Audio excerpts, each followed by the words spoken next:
Buenas compañeros, les vamos a exponer acerca de los ciclos reproductivos de los caballos, la compañera Carolina Mora, el compañero Roger Soto y mi persona Jimmy León. Respecto a la actividad reproductora y duración del ciclo, es importante decir que son reproductores estacionales, que su actividad ovulatoria está relacionada con los días largos. Los ciclos ovulatorios en los animales pues, que están no domésticos o las razas que están pues, más a la intemperie, digámoslo así, está entre mayo y octubre. Las razas domésticas, el 30% de ellas logran ciclar en el invierno y las concepciones se dan al inicio del año. Sea de primavera a verano y duran aproximadamente 22 días con 5 a 7 días de duración del celo.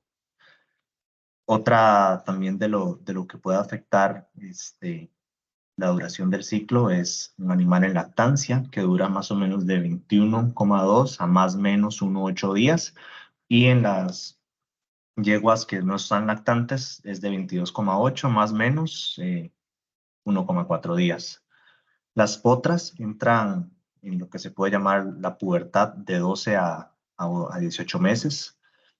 Los nacimientos son al inicio del año, pero llegan a la pubertad hasta el otro periodo de cría, en dado caso que nazcan pues, en los inicios del año. La senescencia es atípica en yeguas, es decir, que pues ya las yeguas en sus etapas más maduras de vida ya no ciclen.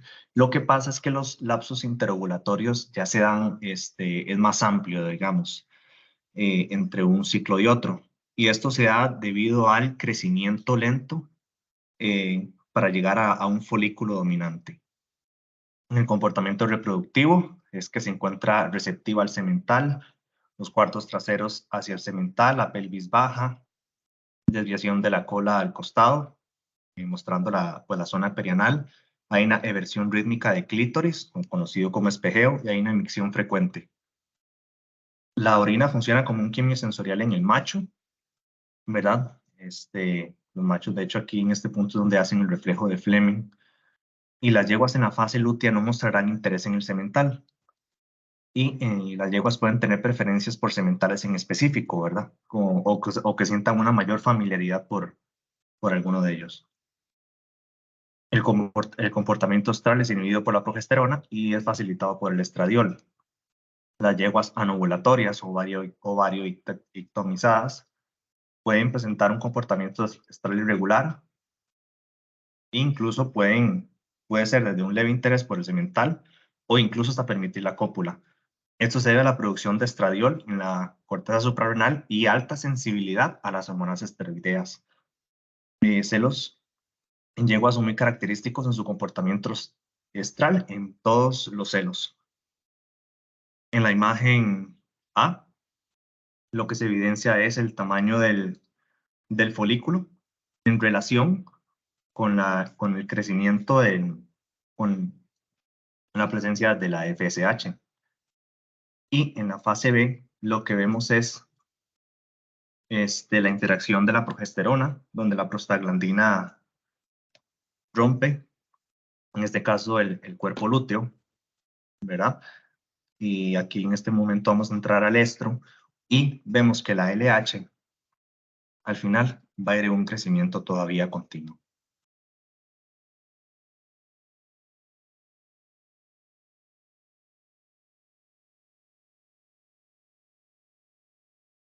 Para continuar, en lo que es la regulación endocrina del ciclo estral, vamos a decir que en la función del hipotálamo, la LH y la FSH están bajo el control de la GNRH hipotalámica.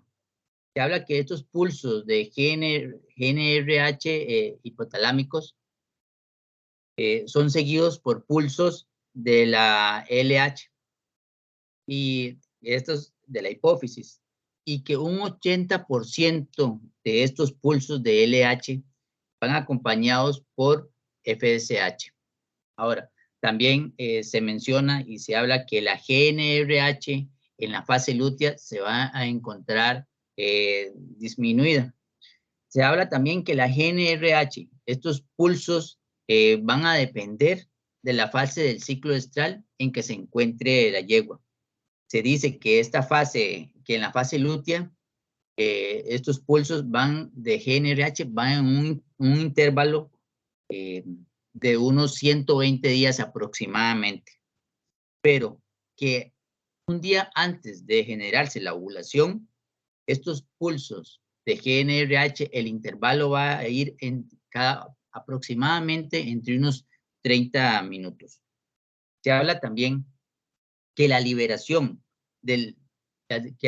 hipotalámica de la GNRH está modulada por mecanismos de retroalimentación que tienen que estar mediados por partes cerebrales o áreas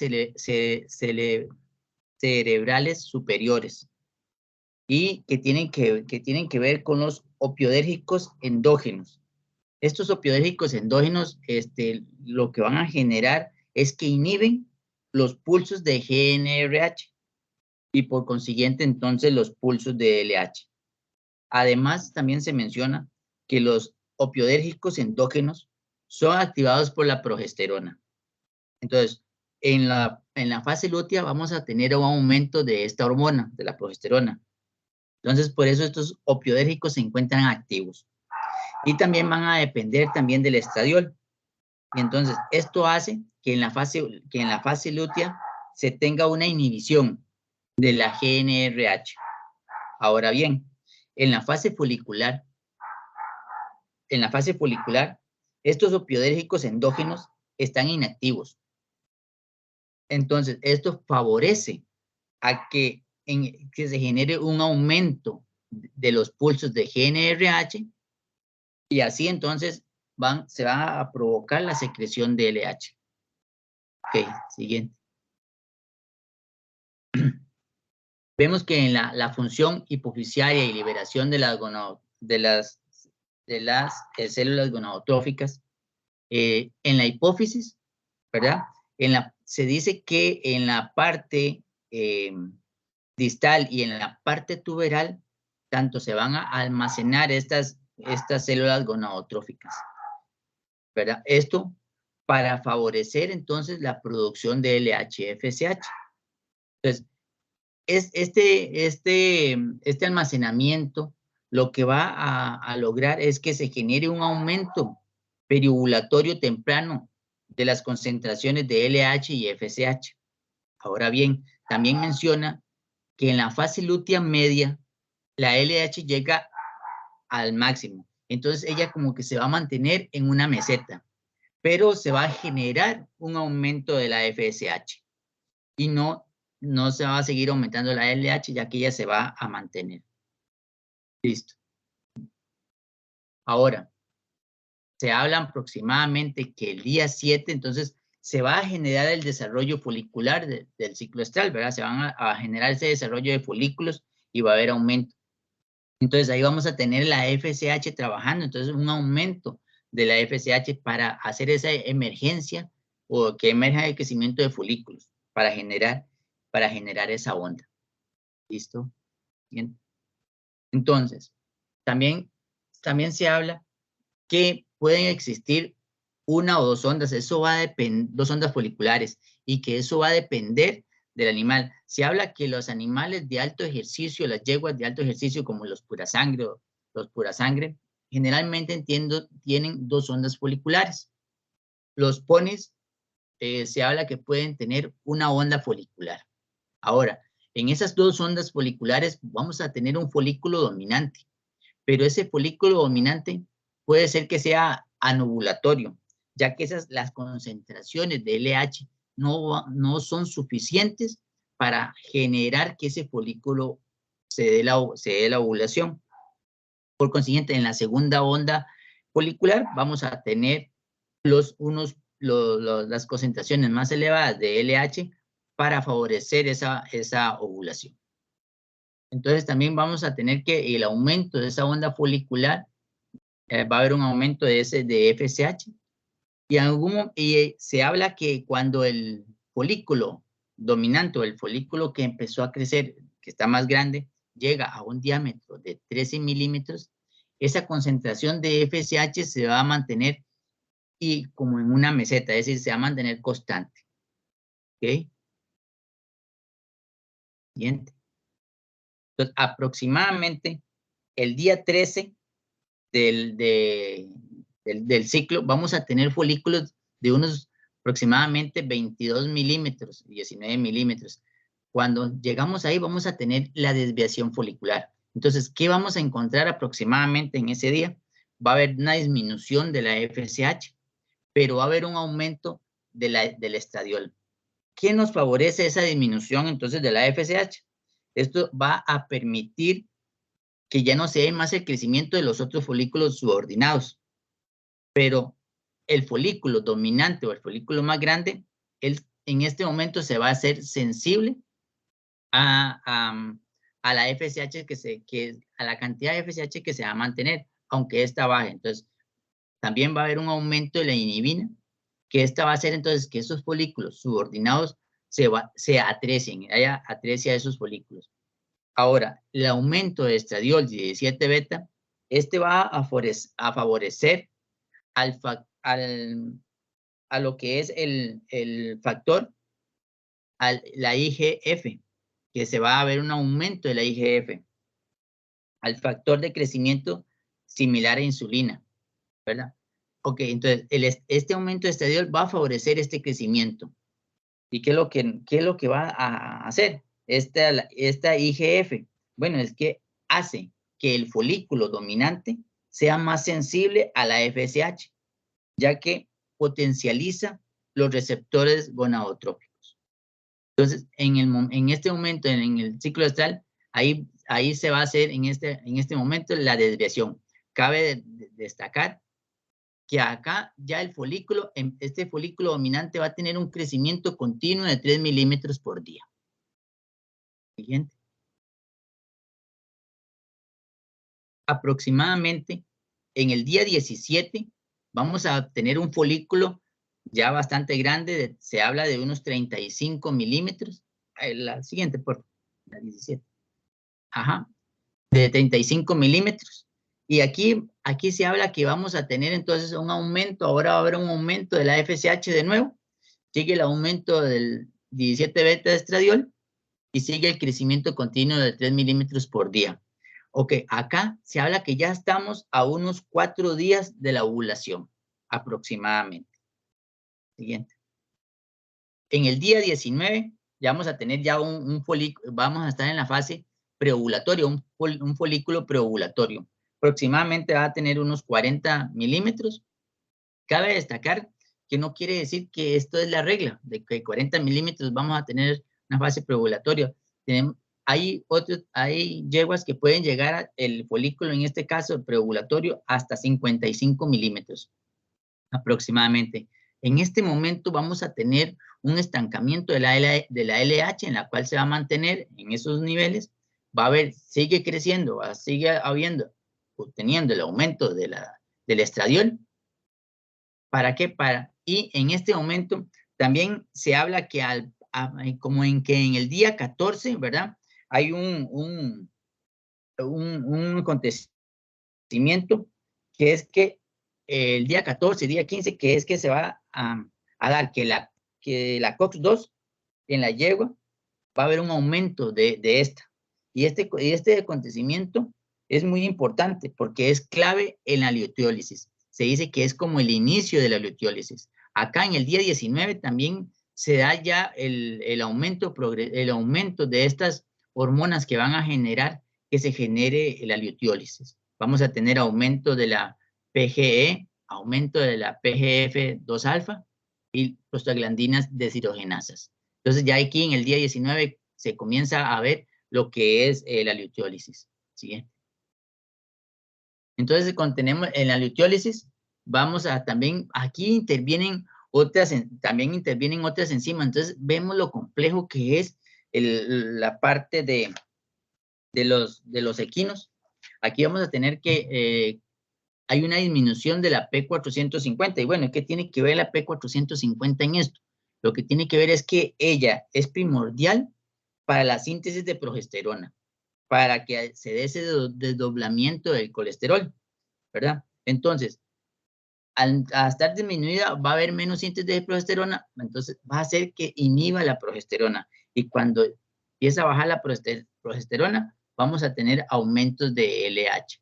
También se habla que el factor de crecimiento endotelial vascular va a disminuir y esto va a generar que se dé la liberación de prostaglandina F2 alfa y también, y esta va a estar estimulada por la oxitocina. Siguiente. Y esto se va a dar en el diestro tardío. Se va a dar una secreción de oxitocina por el sistema paracrino-octoquino y se va a dar entonces estas liberaciones. Y esto lo que va a hacer es que se va a acelerar esta luteólisis. ¿Para qué? Ajá, siguiente. Para que en el día 21 aproximadamente vamos a tener la ovulación, entonces vamos a tener ese pico de LH, no ese pico, sino ese aumento, ¿verdad? De LH, y entonces va a comenzar también posterior a eso, que se dé la ovulación, vamos a tener también otra vez de nuevo el aumento de progesterona. ¿Y esto por qué? Porque en las células de la granulosa, que son las que se va a generar un cuerpo lúteo, aquí estas células de la granulosa se van a intercambiar estas células calcáreas por fibroblastos hipertróficos. En el folículo, en el folículo preovulatorio, posterior, en el folículo ya posovulatorio, entonces estas células van a ser células, que va a contener ya lo que es el cuerpo lúteo en sí, que va a tener células lisas, células muscular, músculo liso, macrófagos, células endoteliales, y entonces van a generar lo que es el cuerpo lúteo. Siguiente. Ok, entonces ya ahí vamos a tener un cuerpo lúteo en forma de pera ya formado, y entonces va a empezar la función lúteo.